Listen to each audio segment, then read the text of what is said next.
महत्वाचं काम म्हटलं तर रस्त्यावरती फोकस केलं जाईल. रस्ते चांगल्या दर्जाचे, जेणेकरून लोकांना त्या रस्त्यावरनं जाताना सायकलनी असू दे तर फोर व्हीलरनी असू दे हसके लागणार नाहीत आणि रोड चांगल्या कंडिशनचे असतील.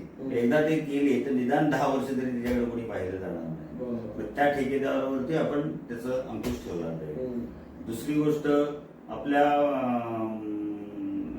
कॉटेज हॉस्पिटल जे आहे त्या कॉटेज हॉस्पिटलची पण आता जर अवस्था बघितली तर ते नगरपालिकेचं हॉस्पिटल, हो नगरपालिकेचं हॉस्पिटल जे आपल्या शिवनदी पुलाच्या बाजूला आहे, त्याच्या आतमध्ये जाताना पूर्ण वाकून जायला लागतं. म्हणजे पेशंटला इमारतीमध्ये जाताना तर इमारत पण तशी कंजेस्टेड झाली.